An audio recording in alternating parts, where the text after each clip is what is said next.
Je vais commencer. Donc aujourd'hui, le cours est consacré à des questions qui ont à voir avec ce qu'on appelle des systèmes faiblement désordonnés.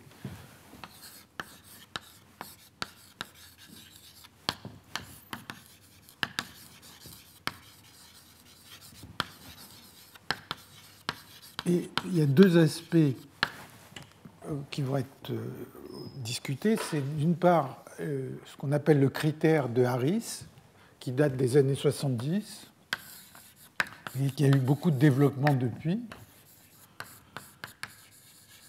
et les singularités de Griffith.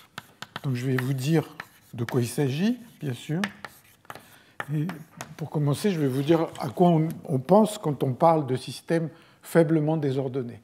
Donc la dernière fois, on avait vu, par exemple, qu'un des systèmes qui est beaucoup utilisé dans la théorie des systèmes désordonnés, c'est des modèles de spin avec des couplages aléatoires. Donc, vous avez un réseau.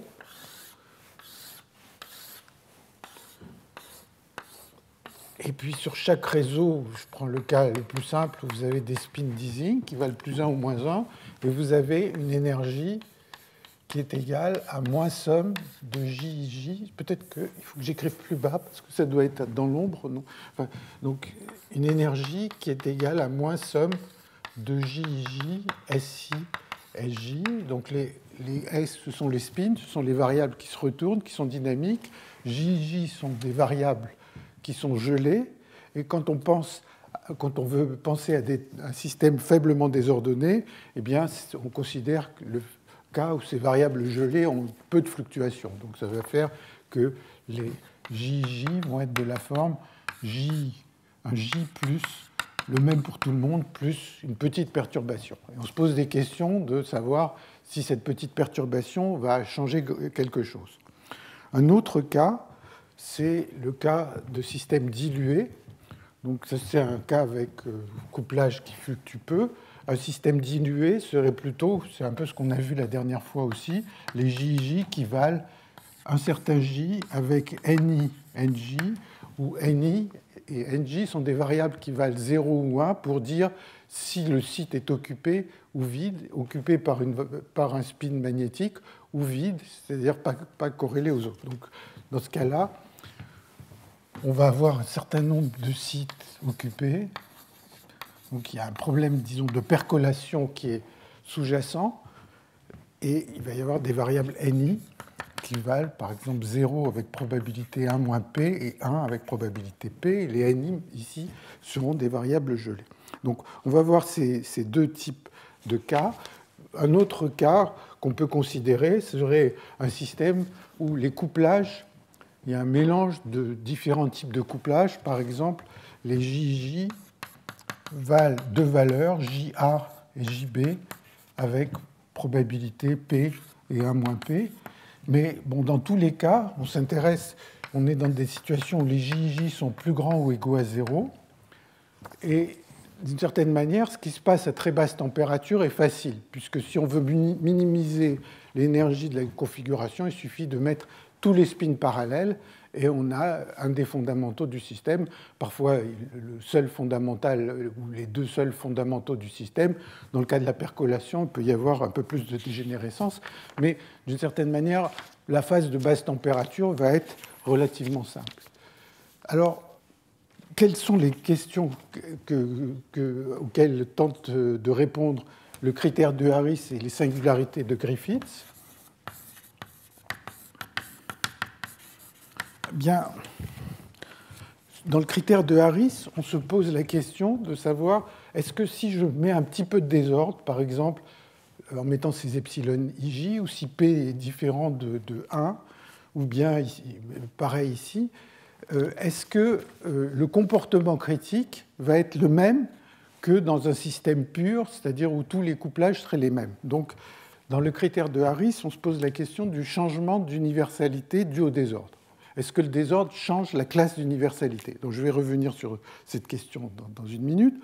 Et dans le cas des singularités de Griffith, alors au départ, c'est une question pour le physicien qui est peut-être un petit peu subtile, parce qu'il se pose des questions sur l'analysticité de l'aimantation en fonction du champ magnétique.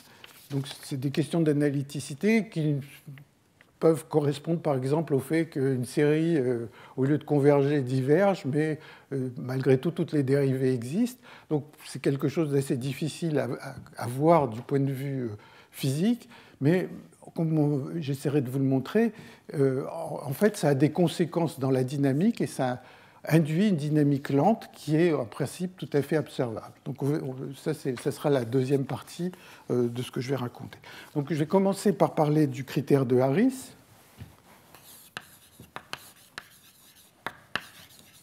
Qui date de 1974.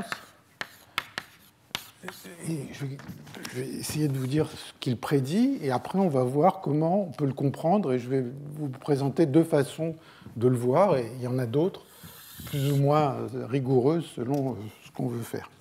Alors, d'abord, un rappel, qu'est-ce qu'on entend par le mot universalité ?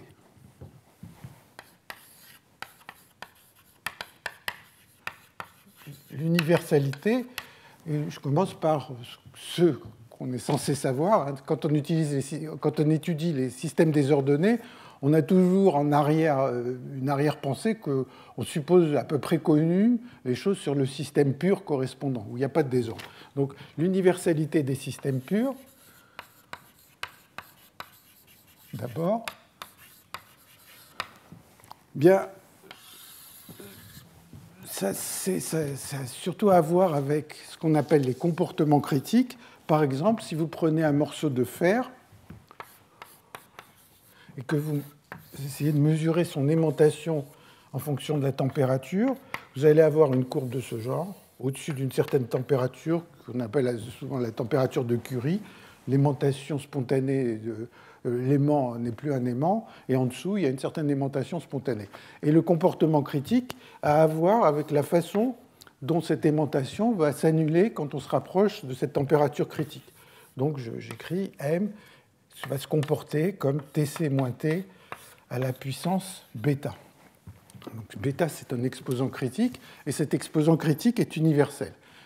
En quoi est-ce qu'il est universel ? Si vous faites cette mesure pour le fer, qui est un matériau expérimental, si vous voulez, sur lequel vous pouvez faire des expériences, si vous refaites, vous posez la même question pour le modèle d'Ising pur, donc vous avez un réseau régulier, eh bien, vous allez trouver que l'aimantation se comporte en Tc moins T puissance bêta avec exactement le même bêta. Donc c'est en ça que c'est universel. Donc ça, c'est aussi un modèle d'aimantation, un modèle de magnétisme.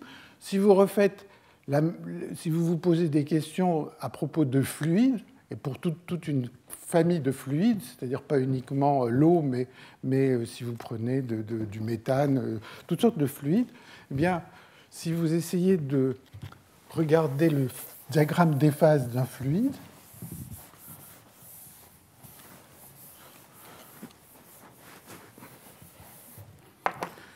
eh bien, vous avez ici la densité, là la température. Vous allez avoir une espèce de diagramme de ce genre, avec ici une densité critique et une température ici, et température critique qui correspond au sommet de cette courbe. Et d'un côté, vous avez une phase de basse densité. Ici, vous avez un gaz. Là, vous avez un liquide. Si vous êtes assez haute température, vous passez du gaz au liquide sans aucune... enfin, continuellement. Si vous êtes à suffisamment basse température, au-dessous de ce Tc, vous passez du gaz au liquide avec une coexistence, une région où vous avez à la fois coexistence entre liquide et gaz. Et l'universalité, elle apparaît dans le fait que la densité, enfin, si vous regardez la forme de cette courbe, T moins Tc va être de la forme ρ moins ρc à la puissance bêta. Et le bêta que vous allez voir donc, pour toutes sortes de fluides que vous pouvez considérer dans la nature, ou pour le fer, ou pour le modèle d'Ising, il va être le même. Donc c'est en ça que c'est une propriété universelle. Pardon, excusez-moi, j'ai dit une bêtise parce que j'ai pas bien recopié mes notes. C'est 1 sur bêta. Bon, il se trouve que c'est 1 sur bêta ici, mais c'est le même exposant qui est là-bas. Et donc, cet exposant est universel, et cet exposant, il dépend juste, dans tous les cas dont je parle ici, il dépend juste de la dimension de l'espace. Donc, le bêta, je mets pur, puisque là, il s'agit d'un modèle pur, eh bien, il vaut à peu près 1/3. Donc, ça, c'est un nombre qui est mesuré, qui est connu avec une certaine précision, mais qu'on ne connaît pas exactement, en dimension 3. Et si on reprend le modèle d'Ising, donc là je l'ai dessiné en dimension 2, mais bon, vous imaginez bien un cube en dimension 3. Si vous le prenez en dimension 2, il vaut 1/8. Et on sait même prédire ce qu'il vaudrait en dimension 4, il vaudrait 1/2, etc. Donc c'est un nombre universel. C'est un exposant critique. Et bien sûr, il y a beaucoup d'autres exposants qui représentent le comportement critique près d'une transition. Alors, juste pour terminer avec ce système pur, parce qu'on va retrouver le même phénomène dans le cas des ordonnées, il y a ce qu'on appelle le crossover. Et le crossover, pour l'illustrer, je prends un exemple.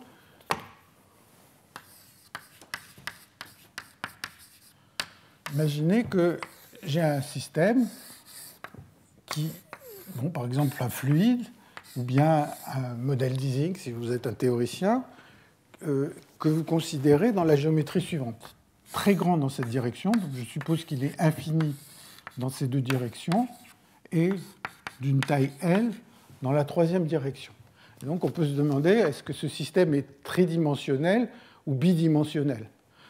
Alors ce qui va se passer, c'est qu'il y a un phénomène qui s'appelle le crossover, qui va nous dire que tant qu'on n'est pas trop près de la température critique, on va observer le système comme étant à 3 dimensions. Et puis quand on se rapproche très très près, on va se rendre compte qu'en fait le système est bidimensionnel. Donc si j'essaye de représenter l'aimantation en fonction de la température,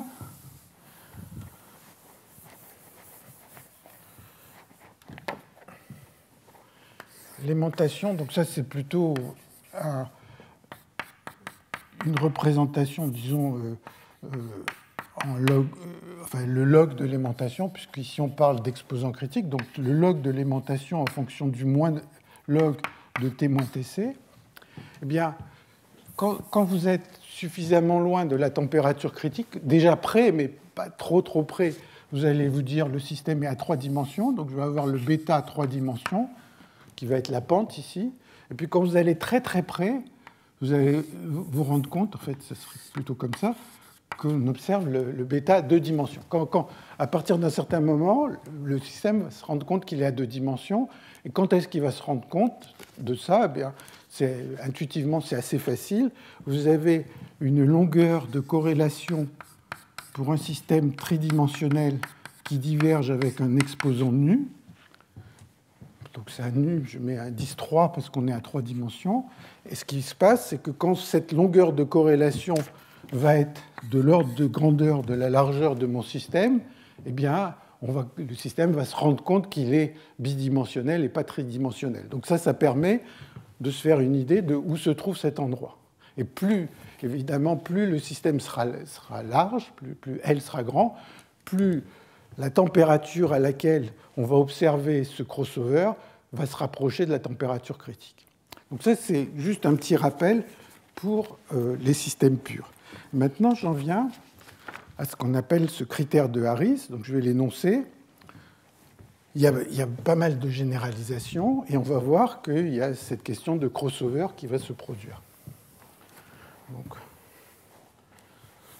ça va être le numéro 2, critère de Harris.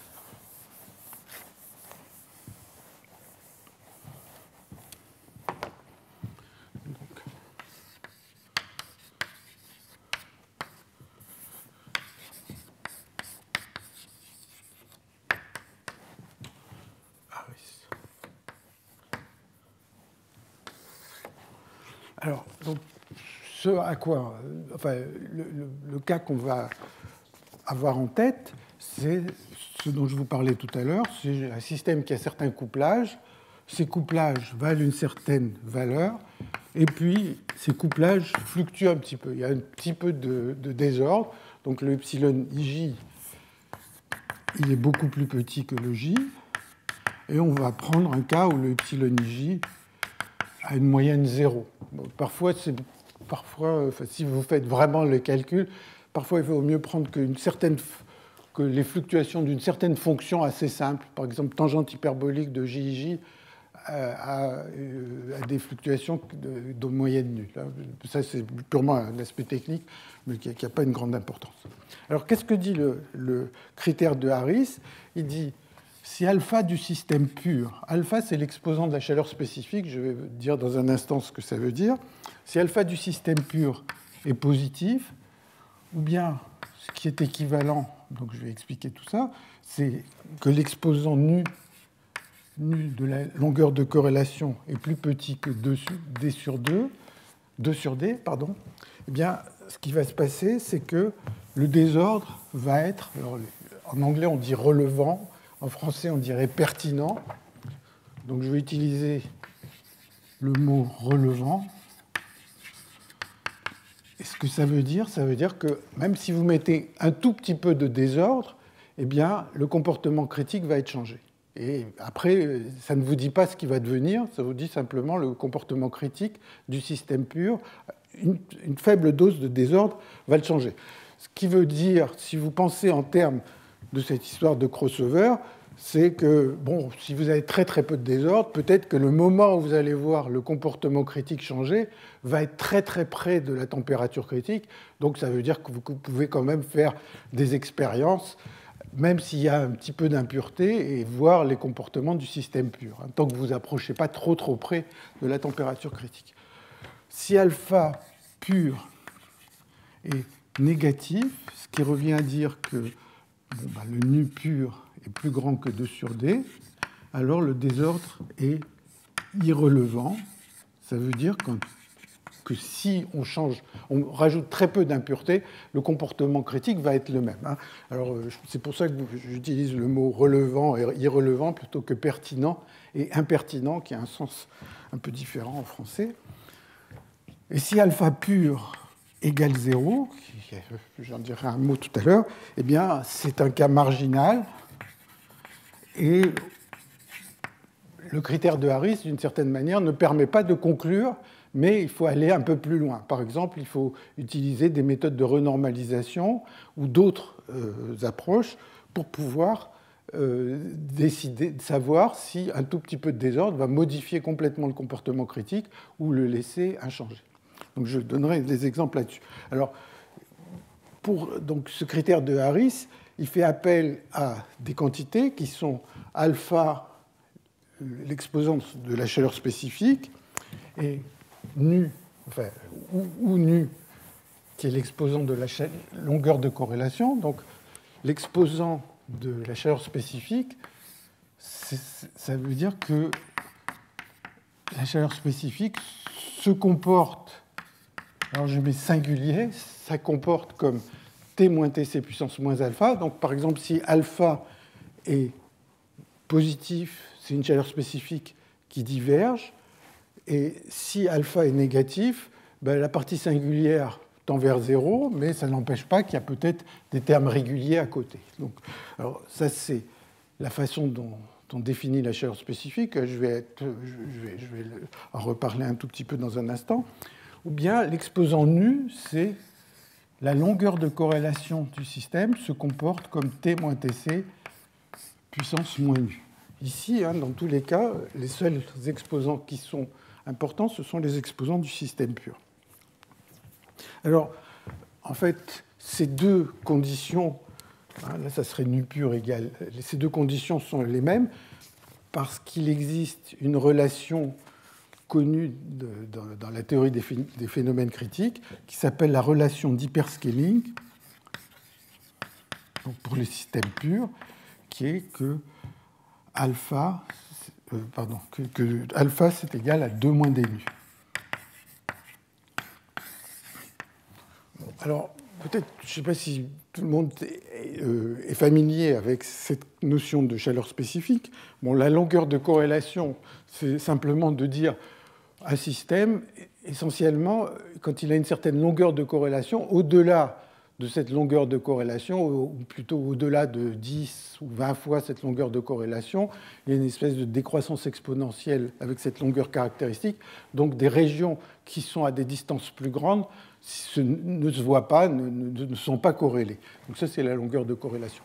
La chaleur spécifique ou capacité calorifique, c'est simplement la définition, c'est comment l'énergie d'un système varie en fonction de la température. J'essaye de chauffer un petit peu le système, combien d'énergie il faut lui fournir.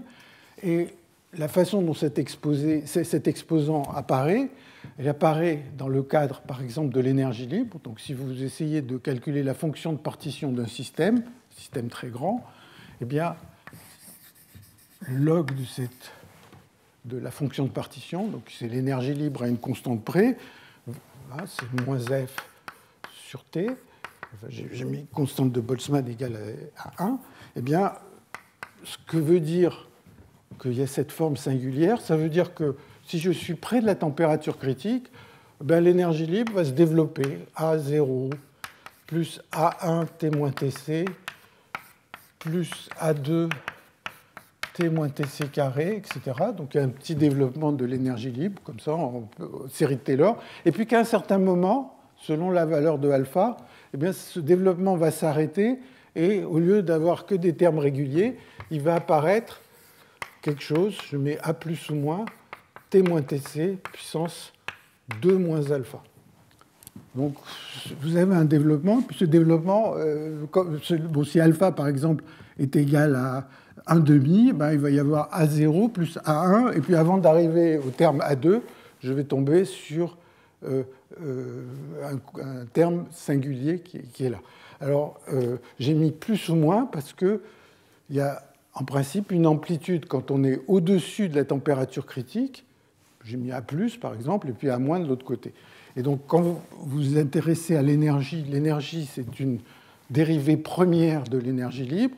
Donc, l'énergie va avoir une partie singulière. Elle peut avoir aussi un début de développement régulier, et puis une partie singulière qui va être en 1 - alpha. Et la capacité calorifique va avoir une partie singulière en moins alpha. Donc, essentiellement, il faut garder en tête que quand on a cet exposant alpha, eh bien, ça nous dit que l'énergie libre du système pur, si c'est l'exposant du système pur, eh bien, correspond dans ce développement à un terme singulier. De la même façon, à la longueur de corrélation, j'ai mis ça, mais il y a une amplitude qui peut dépendre de vent, qui peut dépendre de si on est au-dessus ou au-dessous de TC. Voilà.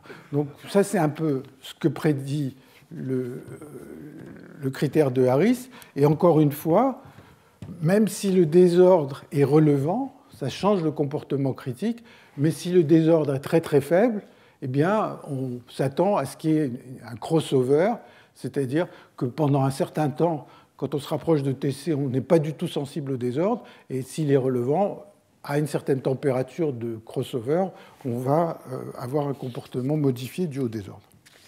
Alors, ce que je vais faire maintenant, donc ça c'est l'énoncé du critère de Harris, et je vais vous exposer deux façons de le comprendre. La première, qui est en fait très souvent expliquée, c'est un argument qui est dû à Harris et qui est repris dans beaucoup d'exposés sur la théorie des systèmes désordonnés. Donc,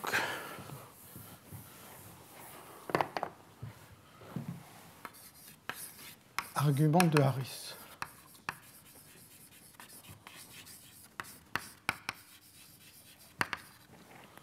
Alors, cet argument de Harris, il considère la chose suivante.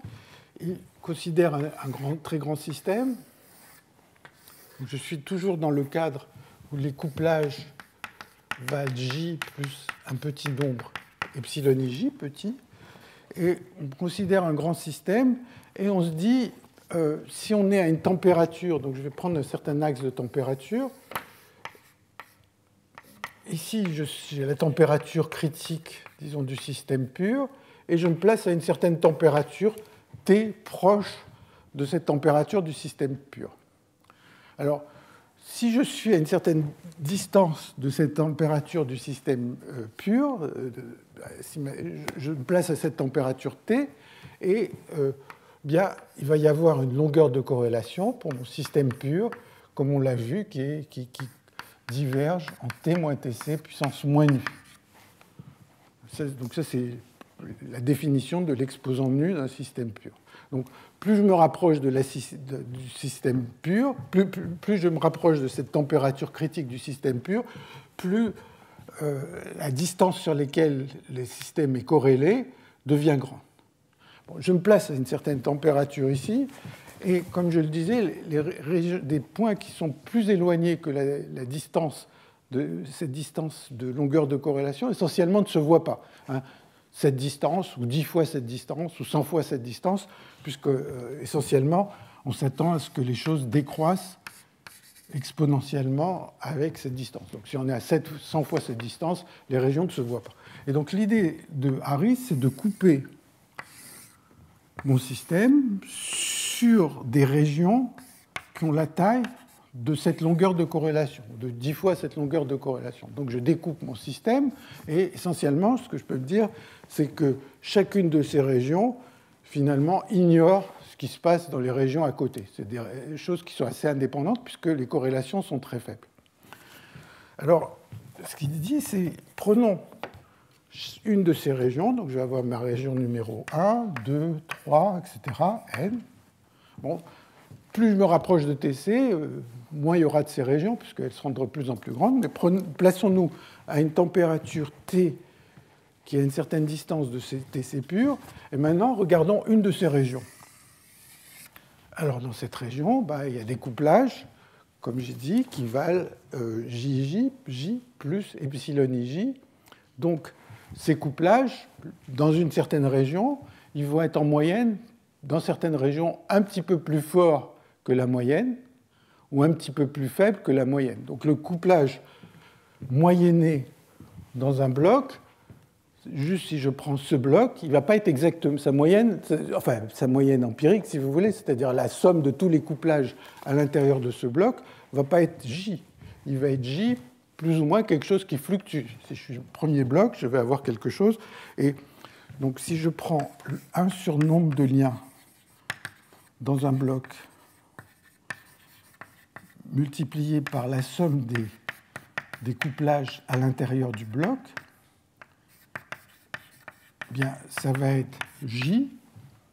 Et puis, il y a ce terme-là qui fluctue. Et comme la moyenne, il y a cette partie aléatoire, et si j'ajoute tous ces couplages à l'intérieur du bloc, ça va donner quelque chose qui fluctue. Et l'ordre de grandeur des fluctuations, c'est racine de epsilon carré sur la taille du domaine, hein, puisque il y a peut-être une constante devant, ça c'est essentiellement le nombre de liens à l'intérieur du bloc. L puissance D, c'est une constante fois L puissance D, c'est le nombre de liens à l'intérieur du bloc.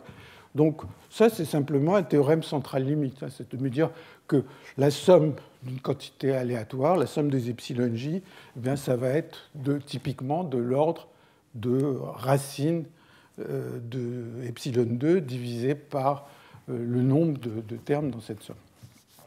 Bon.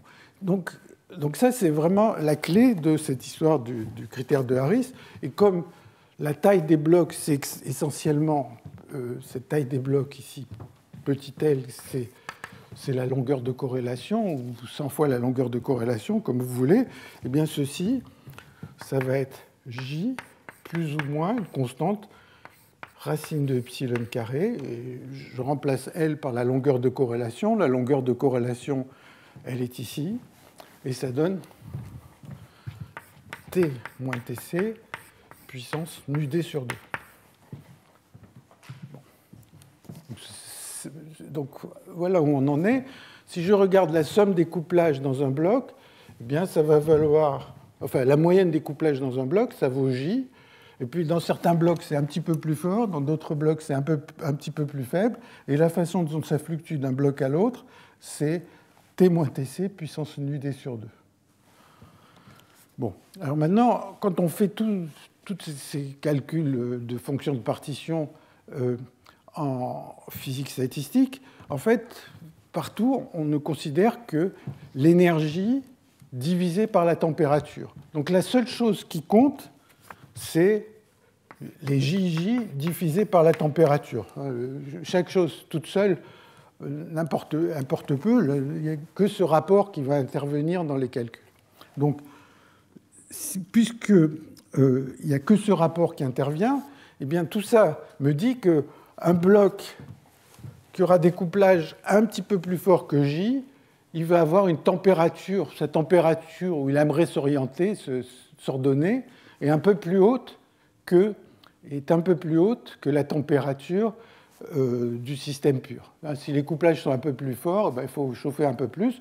Donc, la température à laquelle le premier bloc qui a des couplages un petit peu plus forts à cause de cette fluctuation va avoir envie de s'orienter, va être un petit peu élevé. Et donc, je vais essayer de dessiner sur cet axe de température comment vont être les températures auxquelles chacun de ces blocs a envie de s'orienter. Et il y a deux situations possibles. La première, c'est que ces températures vont être comme ça. C'est-à-dire elles vont être assez regroupées devant Tc pur. Et quand T va se rapprocher, la longueur de corrélation va augmenter. Donc, les fluctuations de ces sommes des JJ vont diminuer. Et donc, il peut se faire que je rapproche la température et je vois mes points rouges, les températures auxquelles chacun des blocs a envie de s'orienter, se regrouper de plus en plus. Ce scénario, c'est le cas irrelevant. Donc c'est irrelevant si les températures qui apparaissent ici se regroupent plus vite que la vitesse avec laquelle la température se rapproche de Tc. La situation opposée,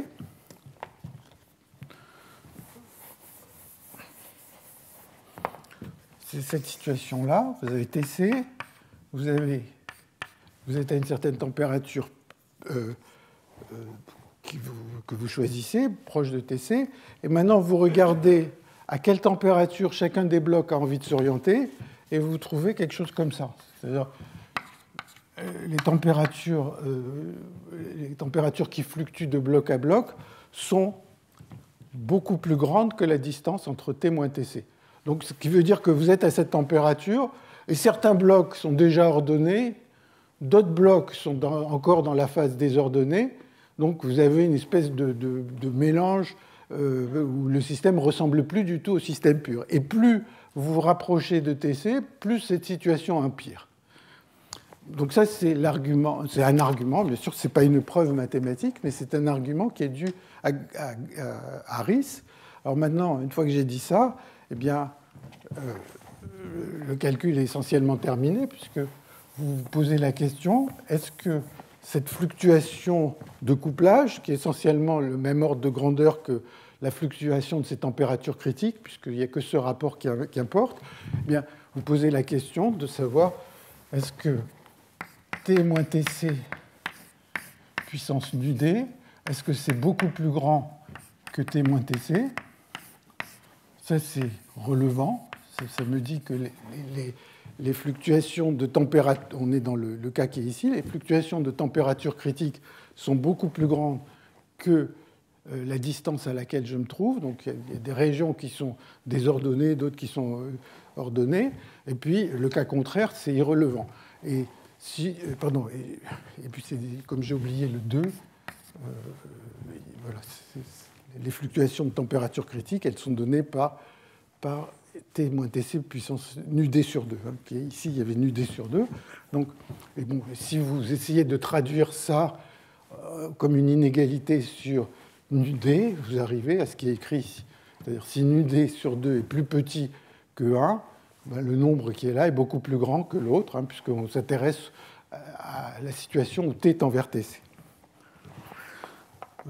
Donc ça, c'est l'argument de Harris. Alors, bon, ben c'est ce qui est connu comme tel.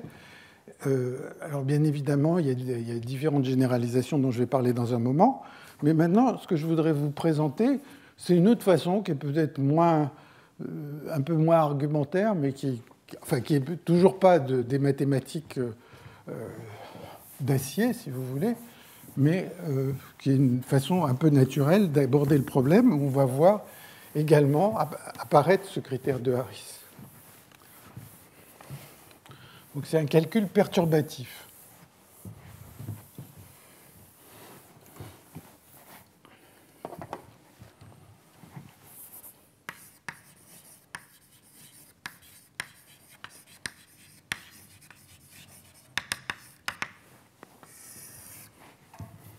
Donc je m'intéresse toujours à ce modèle avec des spins sur un réseau régulier, avec des couplages qui fluctuent un petit peu. La même idée peut se généraliser à beaucoup d'autres systèmes. C'est juste pour traiter un cas particulier, disons, un peu représentatif de ces problèmes. Et donc, mes couplages va J plus epsilon IJ. Epsilon IJ vaut quelque chose de petit. Et donc, comme on l'a vu la dernière fois, a priori, ce que je dois faire, c'est calculer la moyenne de Z sur le désordre, c'est-à-dire moyenner la fonction de partition sur les couplages JJ. Et a priori, si je regarde la fonction de partition, bien la fonction de partition, elle peut s'écrire sous la forme suivante. Enfin bon, j'écris la fonction de partition, j'écris Z0 plus somme sur les liens IJ, quelque chose comme ça, plus je pourrais faire un développement en me disant le désordre est petit, I' voisin de J', BIJ, B'J', epsilon IJ, epsilon I', J', et ainsi de suite. Je peux me dire, bon, bah, a priori, la fonction de partition va dépendre de tous ces couplages. Ces couplages sont petits, et donc, allons-y, faisons un développement, essayons de chercher ces coefficients qui sont là. Bon, et après, je prendrai le log et je moyennerai ce log. Bon, on pourrait, d'ailleurs, enfin, je le réalise, c'est ce que j'ai écrit dans mes notes, mais je réalise que je pourrais écrire directement le log de Z avec des coefficients comme ça. Ça me faisait plaisir. Bon. Alors, bon, bah, manifestement, si je peux avoir ce développement et que j'arrive à connaître les B, les A, etc., je vais prendre le log, je vais moyenner sur les epsilon, et je vais avoir mon développement faible désordre.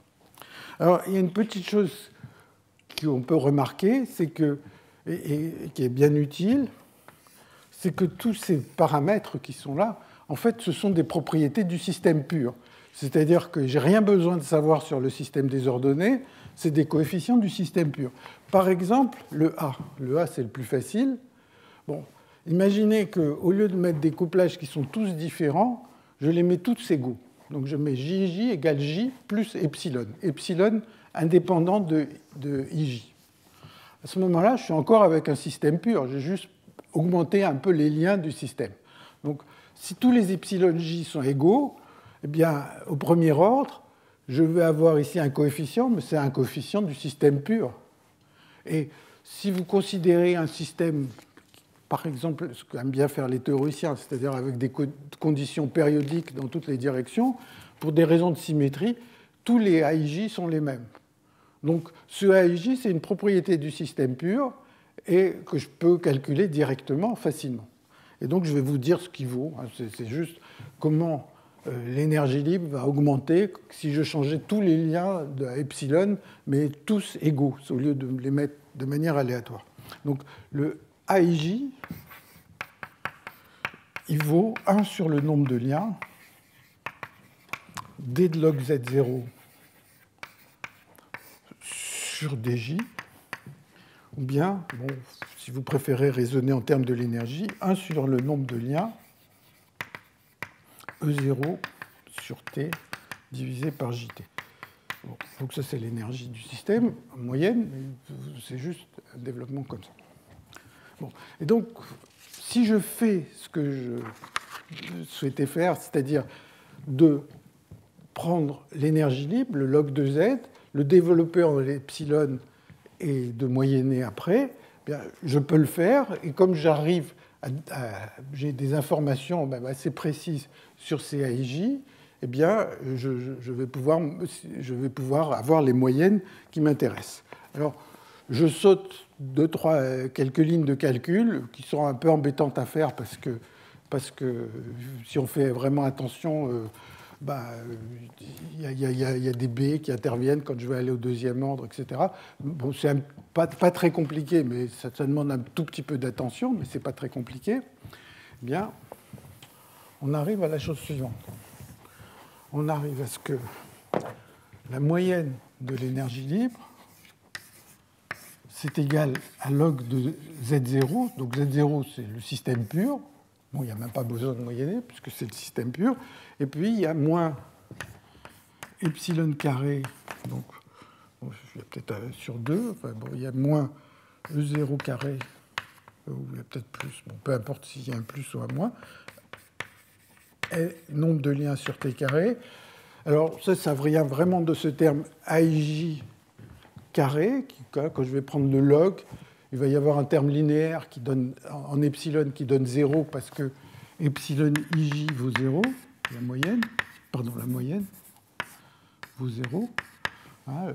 J'ai supposé que toute la moyenne était dans ce J, et le premier endroit où il apparaît quelque chose, c'est epsilon carré.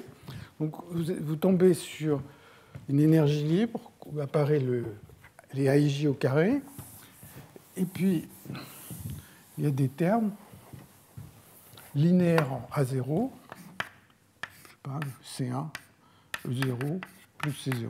C0. Voilà. Donc, disons, c'est essentiellement, à l'ordre le plus bas, vous avez la correction de l'énergie libre à l'ordre epsilon 2. Bon, et si vous êtes courageux, après il faut de plus en plus de courage pour avoir les termes en epsilon 3, epsilon 4, etc. Et assez vite, on s'épuise à faire ça, mais il y a des gens qui l'ont fait et qui ont permis de comprendre un certain nombre de choses. Alors maintenant, essayons de voir ce que je peux tirer déjà de ce développement qui est ici. Alors, ce que je vous ai dit tout à l'heure, c'est que l'énergie libre du système pur est de la forme A0 plus A1 T moins TC plus A2 T moins TC au carré, plus, à un certain moment, il va apparaître la partie singulière, T moins TC puissance 2 moins alpha, avec un plus ou moins. Ça, c'est ça. Bon. Et maintenant, ici, j'ai du E0 carré et du E0. Bon, déjà, voyons E0 à quoi il va ressembler. E0, c'est essentiellement la dérivée de ceci. Donc, E0, il va être de la forme B0 plus B1 T moins TC.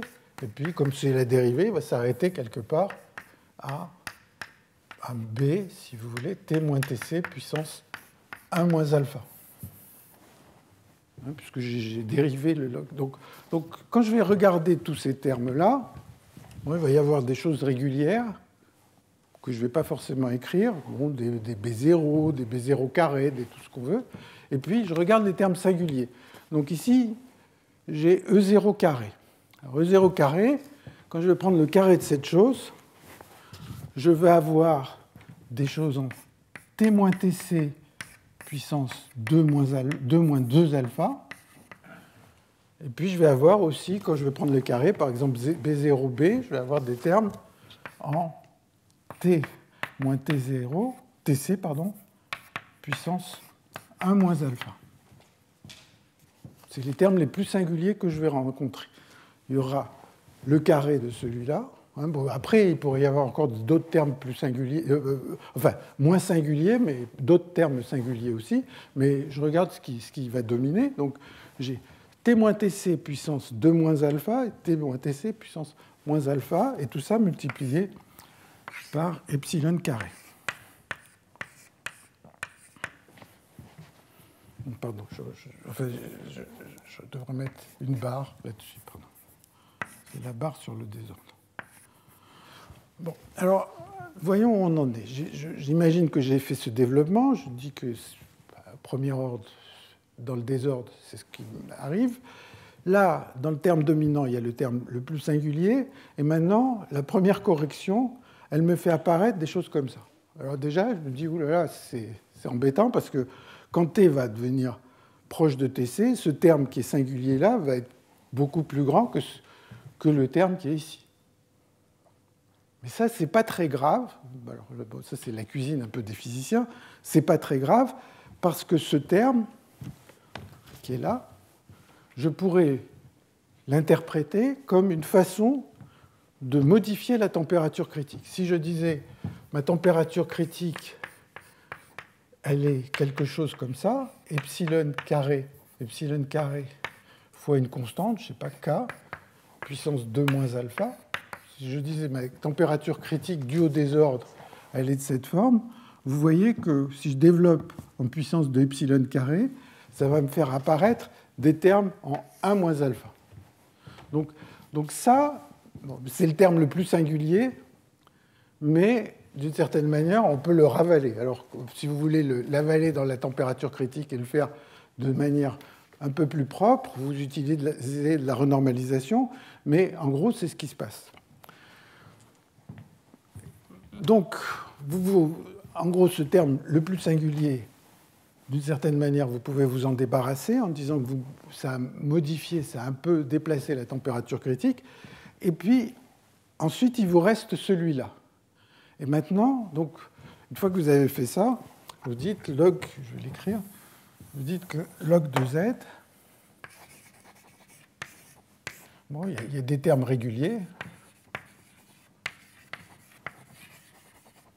et puis il y a le premier terme non régulier, il va être t moins tc plus k epsilon 2 puissance 2 moins alpha, donc, qui m'aura pris le système pur plus la première correction, et puis il me reste celui-là. Et celui-là, il est en t moins tc. Alors, à l'ordre où je travaille, est-ce que c'est t moins tc ou t moins tc k epsilon carré? Je ne peux pas dire, donc j'en profite pour mettre ce qui m'arrange. Puissance 2 moins alpha. Et puis, il y a epsilon carré devant. Hein, si vous prenez ce terme qui reste, c'est epsilon carré t moins tc puissance 2 moins alpha. Donc il réapparaît ici. Bon, j'ai rajouté quelque chose bon, qui est un peu ce que j'espère trouver à l'ordre suivant pour que ça prenne la même forme qu'ici. Donc hein, tout ça, c'est un peu de la manipulation de physiciens pas très précautionneux et qu'on peut essayer de rendre plus justifié si on se fatigue pour aller chercher ce qui vient derrière. Et donc maintenant, voilà, mon développement, mon système pur, sa température a été un peu shiftée, et il me reste ce terme. Et maintenant, on voit apparaître le critère de Harris tout à fait. On se dit, quand le désordre est très petit, bon, là c'est une correction, mais si je me rapproche très très près de la température critique, eh bien, si alpha est positif, ce terme-là va exploser par rapport à celui-là. Puisque si alpha est positif, 2 moins alpha tend vers 0 beaucoup plus lentement que 2 moins 2 alpha, plus lentement que 2 moins alpha. Donc ça me dit que la correction va exploser, le terme correctif va devenir beaucoup plus grand que le terme dominant quand je me rapproche de la température critique si alpha est positif. Si alpha est négatif, eh bien, le terme pur dominant, je vais avoir un shift, un déplacement de la température critique, mais le terme dominant va persister et ceci ne constituera qu'une correction. Donc ça, c'est un peu une interprétation du critère de Harris qui est un peu pédestre, mais qui peut fonctionner. Alors, bon, en fait, dans un certain nombre de problèmes, par exemple ceux dont va parler Giambattista tout à l'heure, eh bien, il y a beaucoup de choses qui simplifient, c'est-à-dire que tout ce qui est là s'en va. tous les coefficients réguliers s'en vont, et l'analyse est simplifiée d'une certaine manière. Bon, mais de toute façon, je pense que son approche est beaucoup plus rigoureuse que ce que j'ai raconté ici. Bon. Alors, ce que me dit aussi... donc je vais faire un certain nombre de remarques liées à ce critère de Harris. Qui ont été des développements qui ont suivi donc, ce travail de 1974. Et en fait, il y a beaucoup de publications encore actuellement sur le critère de Harris. Donc, je fais un certain nombre de remarques. Bon. La première, c'est que ce calcul donne une idée de la température de crossover, c'est-à-dire à partir de quel moment le terme qui est ici va devenir prépondérant par rapport au terme qui est là. Et donc, il suffit de comparer ces deux termes, et c'est dit que la première remarque, c'est le crossover, c'est-à-dire si j'ai un certain désordre, à partir de quel moment je vais voir que le comportement critique est modifié. Et donc, en comparant ces deux termes, vous allez trouver que T moins Tc, ou T moins Tc plus epsilon carré avec ce coefficient-là, K, bien, se comporte comme le désordre à la puissance 2 sur alpha. Hein, c'est juste en comparant ces termes. Alors, attendez, pourquoi j'ai mis 2 ? J'ai l'impression que c'est 1 sur alpha. Je crois que dans mes notes, c'est 2. Mais bon. Donc, en fait, de toute façon, en regardant à partir de quel moment ce terme, hein, donc l'epsilon 2 est petit, ce terme, quand je me rapproche de Tc, augmente plus vite que le terme qui est là, donc à un certain moment, il va l'emporter. Alors, bien évidemment, si vous voulez savoir ce qui se passe pour le système désordonné quand alpha est positif, une approche, mais qui est très très dure, et finalement je ne pense pas que les gens ont réussi à la mener, c'est de continuer cette série et puis d'essayer de la ressommer. En fait, c'est ça qu'il faudrait faire, mais à ma connaissance, ça n'a pas été fait. Sauf peut-être dans des cas triviaux, mais je n'ai pas en tête un cas où ça a été fait. La deuxième remarque, donc, c'est si le désordre est corrélé.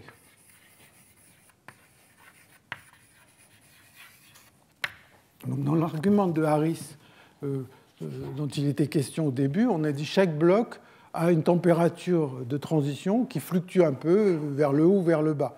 Mais on a utilisé un théorème central limite, on a supposé que les JIJ étaient tous indépendants. Si les couplages ne le sont pas, eh bien, ces fluctuations vont être modifiées, donc ça va modifier le critère de Harris. Au lieu d'être alpha positif ou négatif, ça va changer les choses.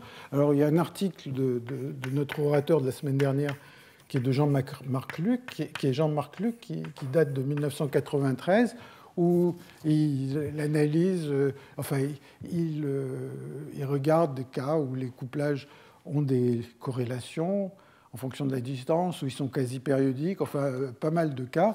Un des cas où le désordre est corrélé, qui est le plus célèbre, c'est des travaux qui sont antérieurs à ceux de Harris, c'est des travaux de McCoy et Wu, qui, en étudiant le modèle d'Ising, ont réussi à résoudre des modèles où les couplages, en fait, sont tous les mêmes,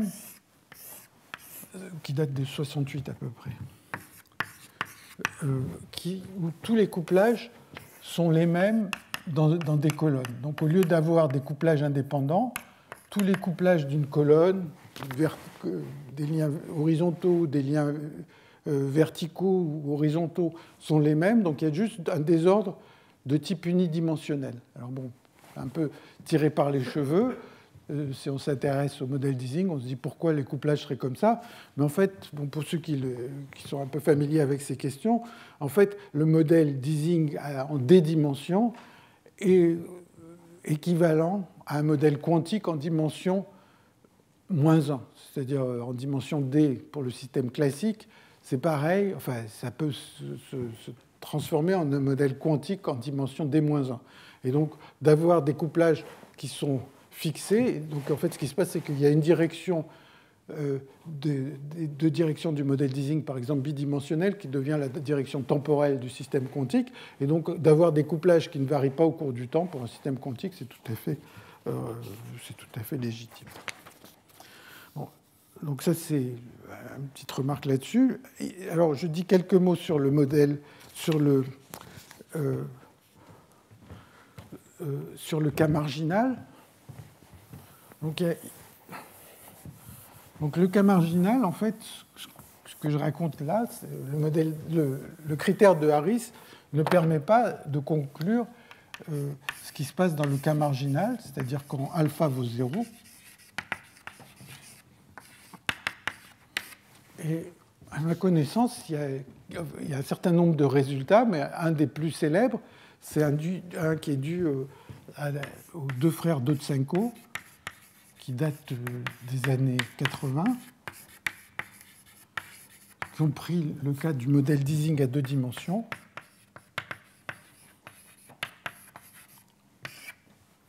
Et qui ont montré que même si le désordre est marginal, il est marginal irrelevant. C'est-à-dire que malgré tout, le désordre asymptotiquement ne va pas changer la nature de la transition. Bon, par exemple, l'exposant bêta qui vaut un huitième, je ne pense pas qu'il est modifié. Enfin, il faudrait que je vérifie. Je n'ai pas vérifié ça récemment. Mais normalement, il s'agit du même point fixe.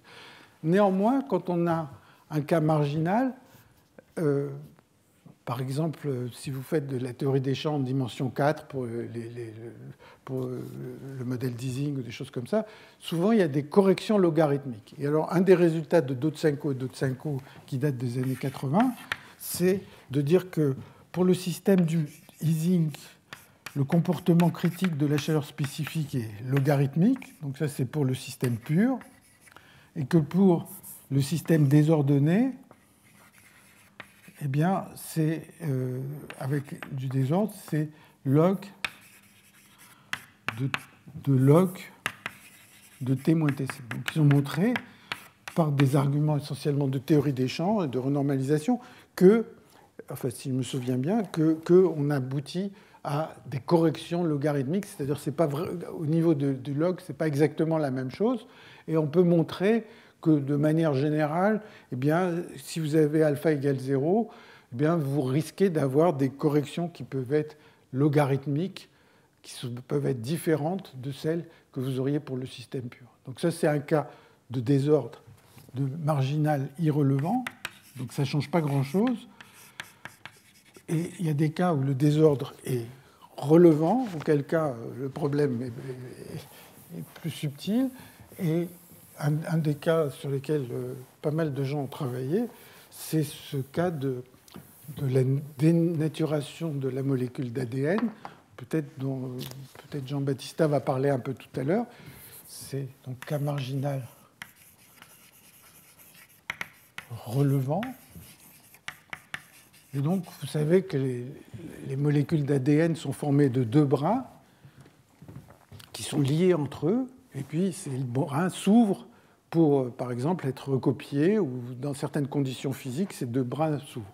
Alors, une façon de modéliser ces choses-là, c'est de dire que vous avez ces deux brins, et dû aux fluctuations thermiques, de temps en temps, les deux brins s'écartent, et puis après se rapprochent, etc. Et si vous changez les conditions physiques, il va y avoir un moment où les deux brins vont se séparer. Et un cas marginal relevant, c'est celui où vous prenez en compte le fait... Alors, il y a un modèle qui est assez ancien, qui date aussi des années 60, qui s'appelle le modèle de Polanyi-Raga, qui considère que les énergies de liaison sont toutes les mêmes. Bon, donc ça serait le système pur. Et ce qui a intéressé pas mal de gens, dont Jean-Baptiste et moi aussi depuis pas mal d'années, et sur lesquels on continue à travailler, c'est le cas où les énergies de liaison ici sont des variables aléatoires gelées, parce que la molécule d'ADN n'est pas n'est pas formé que de bases toutes identiques. Les bases varient d'un site à l'autre de l'ADN. Et donc, c'est un exemple de système désordonné. On a essayé de comprendre cette transition en termes de désordre. Donc, voilà. Enfin, il y a une dernière remarque que je veux faire, qui est un article qui est assez célèbre, qui est dû à Chase. Je mets au carré parce qu'il y en a deux. Et puis Fisher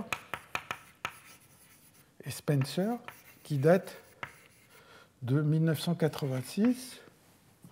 Et une des questions qu'ils ont essayé d'aborder, c'est de se dire, bon, là, le critère de Harris, il est censé nous dire des choses si je mets un tout petit peu de désordre. Mais supposons maintenant que j'ai mon système qui est désordonné, un peu, beaucoup, etc.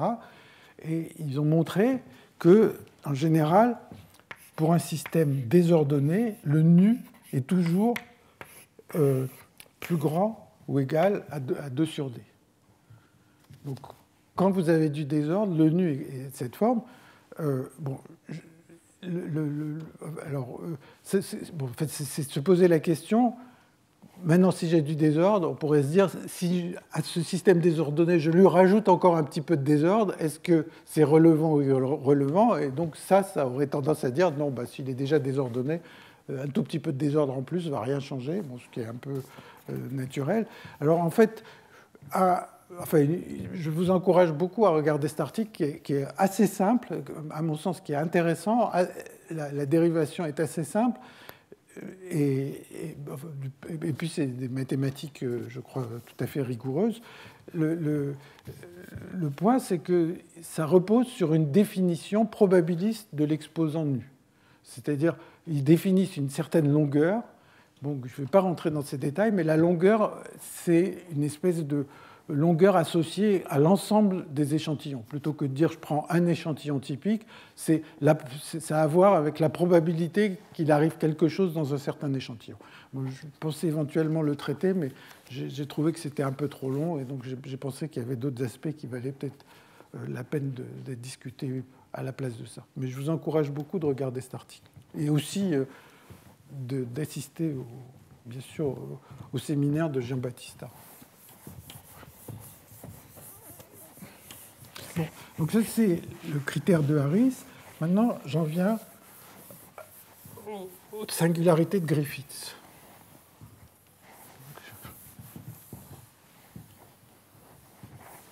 Alors,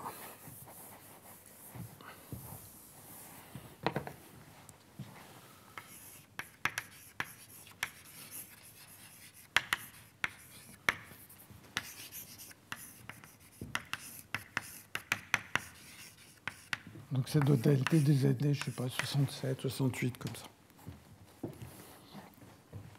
Alors, Griffiths, c'est plutôt... Enfin, là, c'est aussi des résultats mathématiquement prouvés, mais je ne vais pas entrer dans les preuves de manière très, très détaillée, mais je vais essayer d'expliquer un peu les idées.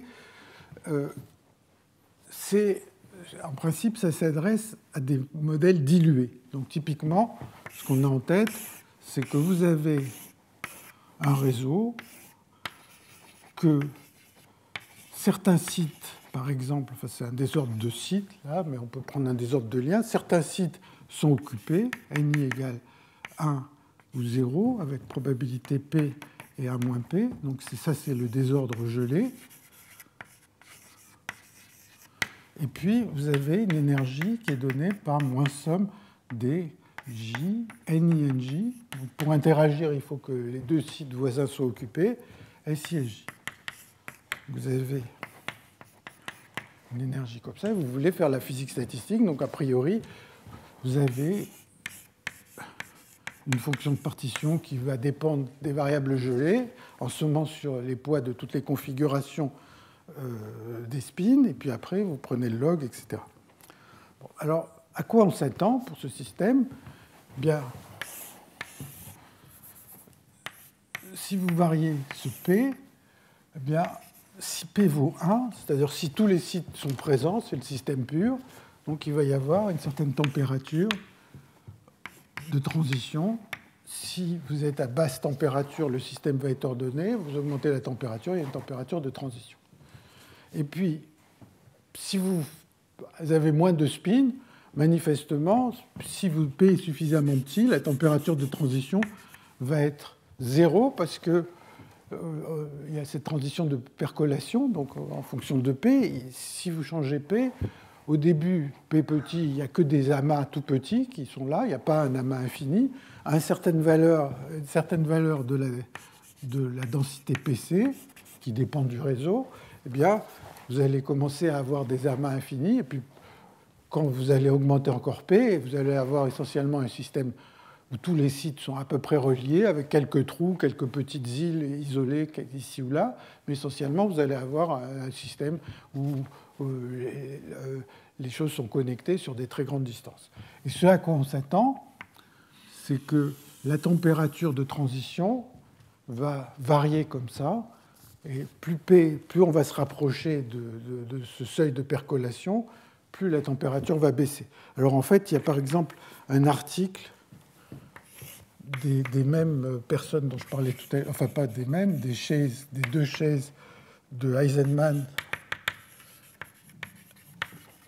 et Newman, qui date de 87 et qui permet de comprendre la forme ici de cette ligne de transition. Enfin, ça, c'est des travaux mathématiquement rigoureux. Bon. Alors, donc si je regarde ce diagramme de phase, eh bien, ici, c'est une phase ferromagnétique. Donc, à basse température, s'il y a un cluster infini, ben, les spins qui sont loin les uns des autres vont tous s'orienter dans la même direction. Et puis ici, c'est une phase ferromagnétique, paramagnétique. C'est-à-dire que, bon, déjà, si ça ne percole pas, ben, les spins qui sont pas reliés entre eux, ils n'ont aucune chance de communiquer entre eux, donc ils vont pas s'orienter. Et puis, même s'ils sont connectés entre eux et que la température est un peu haute, l'agitation thermique va faire qu'ils ne vont pas être orientés en parallèle. Donc ça, c'est le diagramme de phase auquel on s'attend. Alors, qu'est-ce que disent les singularités de Griffith? Ces singularités de Griffith disent, en fait, attention, il y a cette ligne du système pur, et des choses vont se passer quand je vais me traverser cette ligne du système pur. Même si le système ne percole pas, quand je vais traverser cette ligne du système pur, eh bien, il va se passer des choses. Alors, qu'est-ce que prédit Griffith? Eh bien, il prédit la chose suivante.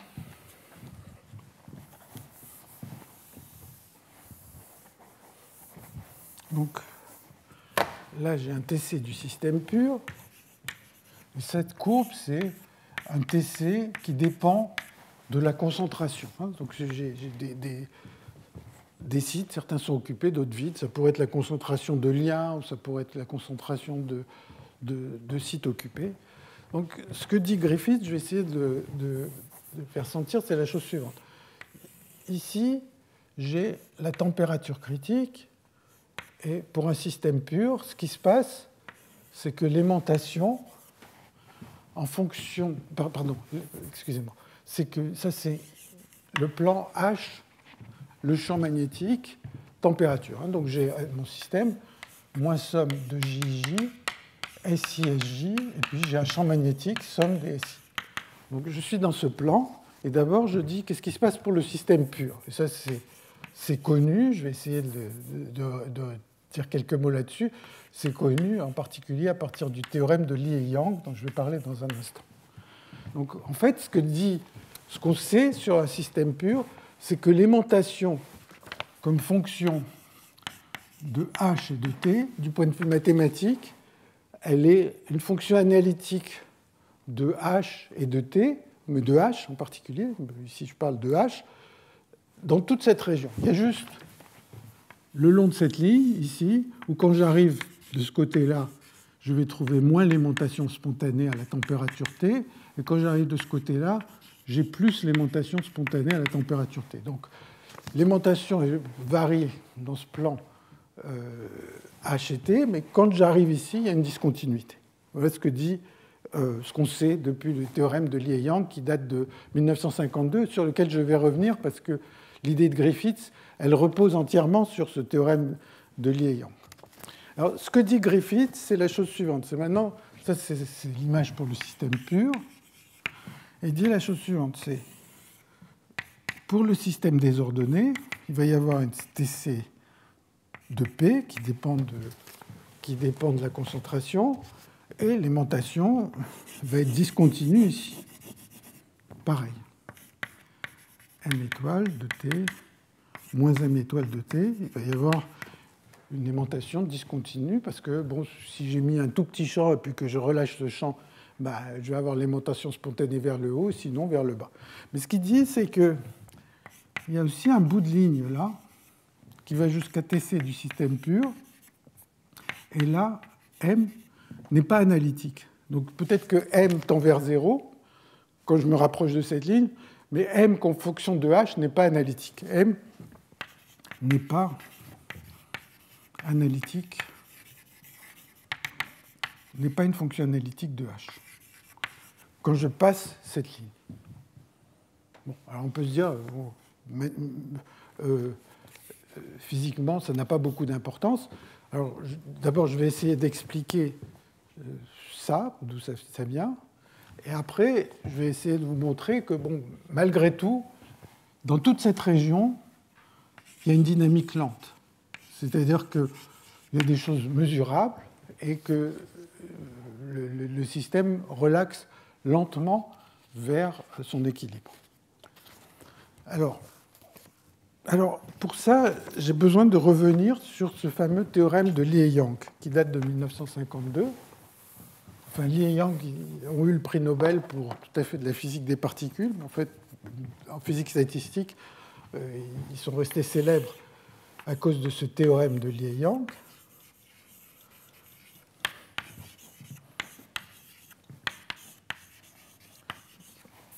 Donc, qui date de 1952 et dont il y a, comme toutes les bonnes choses, il y a différentes interprétations dans la littérature. Par exemple, il y a une version, il y a une preuve par Ruel qui date de 1971, qui est un peu compacte. Moi, j'avoue que j'ai eu un peu de mal à la suivre. Et il y en a une, moi, celle que je trouve assez simple, qui est un peu dans l'esprit de Ruel, sauf que c'est expliqué plus en détail. C'est dans le cours de Drew Fitz-Dixon, qui date de 1990. Bon, alors, le théorème de Lie et Yang, il dit la chose suivante. Donc, imaginez un système d'Ising pur, mais pas forcément sur un réseau régulier. Vous pouvez prendre un modèle d'Ising avec des interactions ferromagnétiques, donc un Ising pur ferromagnétique. Donc, imaginez que vous prenez un système de quelques spins couplés entre eux, le nombre importe peu. Eh bien, ce que dit... Alors, donc je donne un exemple d'abord, et puis après je vais l'énoncer. Par exemple, si vous prenez un modèle d'Ising très simple, c'est-à-dire deux spins avec un seul lien. Alors, la fonction de partition, elle est facile à calculer. C'est E puissance 2h sur T plus E puissance moins 2h sur T, et puissance J sur T plus 2 et puissance moins J sur T. Ça, c'est deux spins. Si vous prenez un seul spin, c'est E puissance H sur T plus E puissance moins H sur T. Donc voilà des fonctions de partition très simples. Bon, mais maintenant, si vous prenez 50 spins couplés de manière compliquée, la fonction de partition sera plus compliquée. Alors ce que disent Lie et Yang, c'est la chose suivante, qui est vraie pour n'importe quel système. C'est que les zéros Z de T et de H, c'est les zéros de Z dans le plan complexe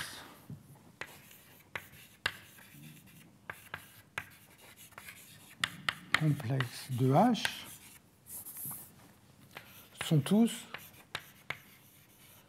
sur l'axe imaginaire dH.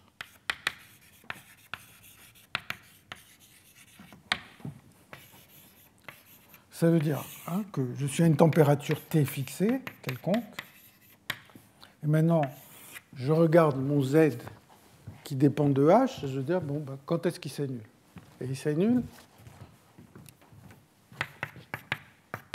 Donc ici, c'est partie réelle de H, partie imaginaire de H, et il s'annule uniquement sur cet axe. Alors ça ressemble un petit peu à la conjecture de Riemann, sur les zéros de Riemann, et je sais pas, une fois, il n'y a pas très longtemps, je ne vois plus ici, mais Zahn, on avait eu une discussion avec Newman, justement, pour essayer de faire le lien entre les zéros, le théorème de Lie-Yang et la conjecture de Riemann. Bon. Alors, enfin, il avait essayé d'expliquer comment il voyait les choses, ce qui était assez intéressant, assez ardu aussi. Voilà. Donc ça, c'est le théorème de Lie-Yang. Vous prenez n'importe quel système ferromagnétique et vous regardez où les zéros de cette fonction se trouvent, et en fait, ils se trouvent sur l'axe imaginaire ici. Alors, une façon d'y penser, ce que souvent, on le dit de manière un petit peu différente, mais bon, c'est que, en fait, la fonction de partition est essentiellement un polynôme, parce que l'aimantation du système, si vous avez n spin, elle commence à e puissance. L'aimantation peut valoir n, n-2, n-4, etc. Donc, en fait, la fonction de partition, en général, c'est de la forme somme de m égale moins n à plus n de e puissance m h sur t, un coefficient qui dépend de la température. Donc en fait, essentiellement, peut-être en mettant un petit facteur, ça c'est un polynôme de la fonction de e puissance h sur t, et donc ce polynôme a un certain nombre de zéros, et ce que prouve Lie-Yang, c'est que ces zéros sont tous le long de l'axe imaginaire, ici. Il n'y en a pas ailleurs. Alors, qu'est-ce que ça a permis de comprendre? Déjà, ce théorème de Lie-Yang, il permet de comprendre ce que j'ai dit pour le système pur. Pourquoi? Eh bien, qu'est-ce qui se passe quand je change la température? Donc là, je suis dans le plan complexe du champ magnétique. Et donc, la première situation, c'est la chose suivante. Ici, j'ai réel de H, imaginaire de H, et puis j'ai mes zéros qui sont là. Et tant que mon système est fini, c'est un polynôme en H, donc quand je vais me balader ici, tous les coefficients doivent être positifs, donc quand je vais me balader sur l'axe réel, eh bien, le Z ne peut pas s'annuler. Alors il y a deux situations. Quand je suis au-dessous de Tc, quand je suis au-dessous de la température critique, que j'augmente la taille de mon système, les zéros ils vont devenir plus nombreux, le système est de plus en plus grand, le polynôme est grossi, et mes zéros ils vont s'accumuler le long de cet axe imaginaire, ils vont devenir de plus en plus proches de l'axe réel, et dans la limite thermodynamique où le système devient très très grand, les zéros, en fait, ils me créent une espèce de barrière qui font que la région H positif et H négatif deviennent déconnectées. Et ça, c'est ce qui se passe ici quand j'essaye de passer de H, ici le H est réel, quand je passe de H positif à H négatif, il se passe quelque chose, une discontinuité, un saut. Et ça, vu à travers le théorème de Lie-Yang, eh bien, c'est dû au fait que ces zéros s'accumulent. Tant que le système est fini, il y a toujours un petit passage. Et puis quand le système devient de plus en plus grand, ces zéros deviennent tellement nombreux que finalement, il n'y a plus de passage et c'est non analytique. Au contraire, quand je suis dans la phase haute température, il y a de plus en plus de zéros, mais en fait, ils s'accumulent suffisamment loin. Ils s'accumulent suffisamment loin de l'axe réel, donc ils sont de plus en plus nombreux, mais d'une certaine manière, ils ne dépassent pas une certaine distance ici, qu'on appelle la singularité de Lie-Yang, et donc là, on peut passer le long de l'axe réel sans problème, et l'aimantation est analytique. Bon, donc ça, c'est ce qui permet de comprendre, à travers ce théorème de Lie-Yang, pourquoi les montations ou les propriétés de l'énergie libre sont analytiques en dehors de cette région, et puis il y a juste là cette discontinuité le long de l'axe réel. Alors, qu'est-ce que dit Griffiths par rapport à ça? Bien, il considère un système dilué, mais l'idée de Griffiths, qui apparaît dans beaucoup d'autres contextes dans la théorie des systèmes désordonnés, c'est de se dire, ah, j'ai mon système dilué, mais peut-être que quelque part dans mon système dilué, forcément, si mon système est très grand, quelque part, il va y avoir une très grande région. Alors, elles ne seront pas très nombreuses, elles seront très diluées, mais des régions où il y a des régions de taille L, où tous les sites sont occupés, hein, puisqu'ils sont occupés de manière au hasard, quelque part. Bon, sûrement, ça ne va pas être trop difficile de trouver des régions où il y a 4 sites occupés comme ça. 9, ça va être plus difficile, etc. Donc il va y avoir des endroits où, si mon système est suffisamment grand, je suis sûr qu'il y a des régions où des régions où tous les sites vont être occupés, et d'ailleurs entourés par des choses toutes vides autour. Donc imaginez ça. C'est facile, par un calcul très simple, de savoir combien il y a de ces régions. Si vous avez n spin, ça va être n fois p puissance L puissance d, et puis 1 moins p puissance d, L, d moins 1. C'est juste, vous voulez qu'il y ait L puissance d sites occupés, et 1 moins p fois d, L, d moins 1, c'est que tout ce qui est autour est vide. Donc là, vous avez un système pur. Vous avez quelque part dans votre système un système pur. Et ce système, une petite région qui ressemble au système pur. Et cette région, eh bien, elle va avoir des zéros le long de cet axe imaginaire qui sont comme ça. Et comme des régions de taille arbitraire, le L peut être aussi grand que je veux, plus L augmente, plus ces régions sont rares, mais il y en aura toujours, eh bien, je vais trouver des régions, et chacune va arriver avec ses zéros de Lie-Yang, qui vont être de plus en plus près de l'axe réel, et c'est ça qui fait que quand je vais me traverser ici, eh bien, je vais avoir à traverser une frontière où il y a malgré tout des zéros qui sont aussi proches que je veux de l'axe réel. Et donc ça, c'est l'argument de Griffiths. Et alors, bon, cette idée que quelque part, il y a des régions qui ressemblent à un système pur ou bien des régions rares où il se passe quelque chose, elle apparaît dans beaucoup de contextes, dans la localisation, dans beaucoup d'autres contextes, dans la théorie des systèmes désordonnés, et a un certain nombre de conséquences.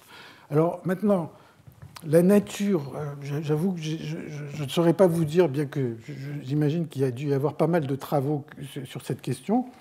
Donc ici, c'est le HT.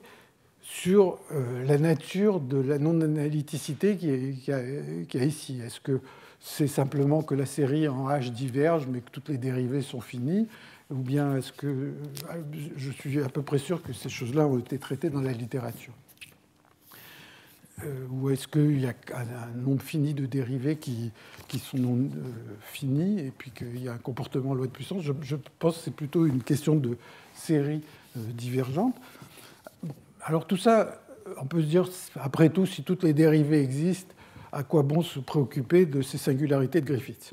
Et alors il y a eu un article qui date aussi des années 80, ou un peu plus tard, qui est dû à Dar et Setna. Alors je ne sais pas si j'ai noté, non, je n'ai pas dû noter ici la référence.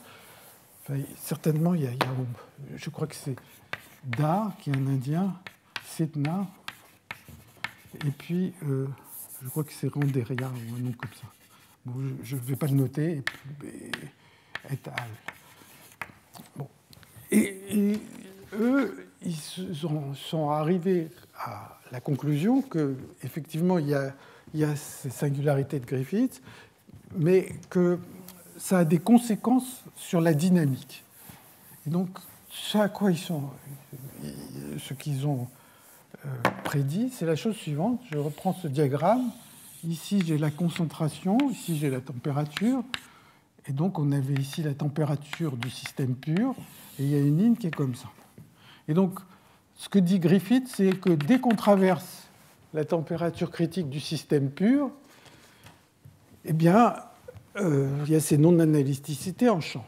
Ce que disent Dard et ses collaborateurs, c'est que quand je suis dans cette région, eh bien, la relaxation est non exponentielle. Et ce à quoi on va arriver, je vais essayer de vous le montrer, c'est que, en fait, dans cette région, l'aimantation va relaxer, au lieu de décroître exponentiellement, va relaxer en moins une constante, log de t, puissance d sur d-1, où d est la dimension d'espace. Donc ce n'est pas une exponentielle, hein, c'est plus lent qu'une exponentielle. Et l'idée qu'il y a derrière, elle est très simple. Elle a toujours à voir avec ces grandes régions. Elle a toujours à voir avec ces grandes régions qui ressemblent au système pur, parce que ces grandes régions, pour relaxer, elles vont avoir, ça va leur prendre très longtemps pour se retourner, parce que ça ressemble à un système pur qui est très grand. Système pur, s'il était infini, son aimantation serait fixée, serait positive et resterait positive indéfiniment. Pour un système très grand, l'aimantation peut se retourner, mais ça devient de moins en moins fréquent avec la taille du système. Et donc, en faisant un calcul que je vais essayer de faire dans une seconde, eh bien, on arrive à ce genre de prédiction. Bon. Alors, donc, la prédiction de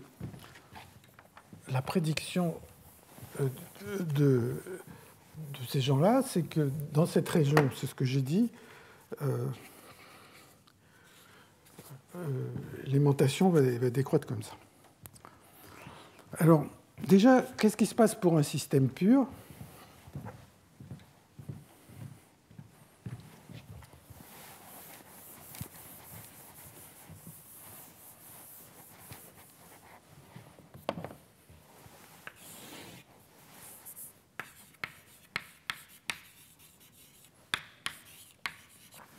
Bon, si vous regardez l'aimantation d'un système en fonction du temps, donc pas de la température, eh bien, vous avez deux situations. C'est que votre aimantation va décroître exponentiellement avec un temps caractéristique tôt si la température est au-dessus de Tc, et puis l'aimantation va tendre vers m étoile si la température est au-dessous de Tc. Donc le système a une aimantation spontanée. Je ne rentre pas forcément dans les détails de la dynamique.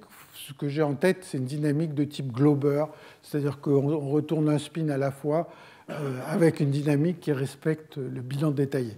Donc je ne rentre pas trop là-dessus parce que ce n'est pas la peine de se préoccuper de ça. Bon, alors ça, c'est pour un système infini, pur. Alors maintenant, ici, hein, vous voyez, en fait, le raisonnement va reposer surtout sur la dynamique, mais de régions qui sont pures.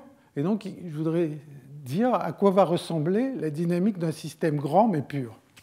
Alors, un système grand, mais pur, donc un système grand, mais pur, il va avoir ce genre de propriétés.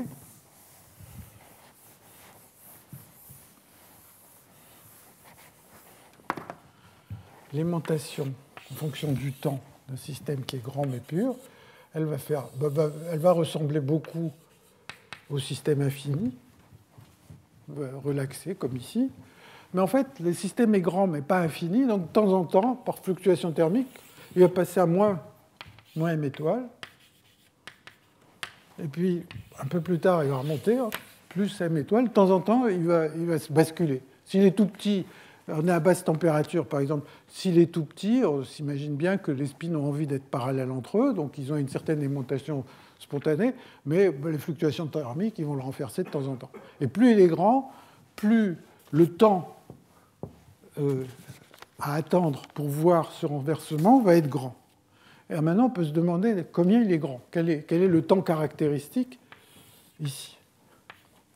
Et ce temps caractéristique, on s'attend, si on est en dessous de Tc, que ce temps caractéristique, il va être de la forme, une fonction de la température, mais qui dépend de la taille du système en L puissance D-1.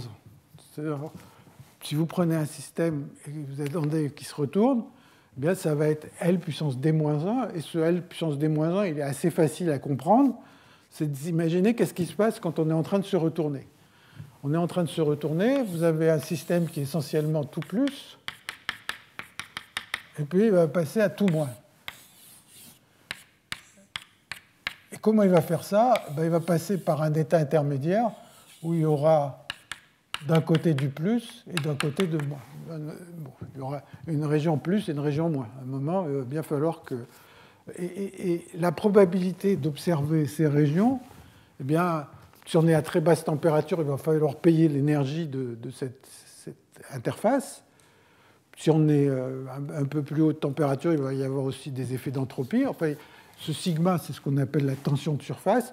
Il va falloir passer par cet état intermédiaire, et la probabilité de cet état intermédiaire, c'est puissance LD-1, un certain sigma. C'est typiquement la probabilité d'observer cette interface. Donc en fait, il y a ce temps qui devient de plus en plus long entre les retournements de ces régions finies de système pur. Donc ça, c'est un système de taille L. Plus j'attends, plus ça prend longtemps avant d'observer ces retournements. Et ces retournements, je pense que, enfin, même j'imagine sûrement qu'il y a beaucoup de travaux qui ont dû montrer que c'est un processus de Poisson asymptotique, c'est-à-dire voilà, que ça arrive et que la distribution de ces temps devient exponentielle, etc. Bon, je ne rentre pas là-dessus. Alors maintenant, on va dire, essayons de faire ce qu'ont fait Dar, Sedna et leurs collaborateurs, c'est de se dire quelle est la contribution à l'aimantation de ces régions pures. Ces régions pures, on a vu qu'il y a P puissance LD 1 moins P puissance LD moins 1 D. Donc ça c'est le nombre de ces régions. Si vous avez n spin, n est très grand, ça c'est la densité de ces régions pures, tout est occupé. Et maintenant, ces régions vont relaxer avec un temps caractéristique qui est écrit là. Et donc, ça va être puissance moins t sur tau, avec tau qui est de l'ordre de et puissance sigma L d moins 1. Donc, ouais, je vais le mettre directement, et puissance moins sigma L d moins 1. Voilà. Donc, ils disent que l'aimantation totale, disons, l'aimantation totale, va sûrement être plus grand que ça, parce que là, j'ai juste regardé la contribution de ces régions. Il y a tout le reste qui intervient. Mais si je regarde la contribution de ces régions, que je somme sur toutes ces régions, il va y avoir un L optimal. Donc quand j'augmente L, ce terme diminue, mais celui-là diminue assez lentement. Vous cherchez le L optimal, bon, c'est un petit calcul, vous optimisez par rapport au L, et vous trouvez ce que je disais tout à l'heure, et puissance C, T puissance D sur D-1, pardon, log de T puissance D sur D-1. Donc une relaxation lente. Bon, alors, oui, ici je retrouve ces Randeraria, donc c'est Dar, Sedna, et Randeria, 1988. Bon, donc ça donne une idée de cette relaxation qui est due aux régions de Griffith. Bon, alors pour terminer, il y a par exemple, voilà typiquement, quand on fait un cours sur les systèmes désordonnés, un sujet qu'on utilise par exemple pour un examen, où on voit ces relaxations lentes, qui est la chose suivante. C'est de se dire, donc c'est toujours l'idée qu'il y a des grandes régions qui ressemblent à un système pur qui vont contrôler quelque chose pour la dynamique. Donc un exemple simple, il y a le même phénomène.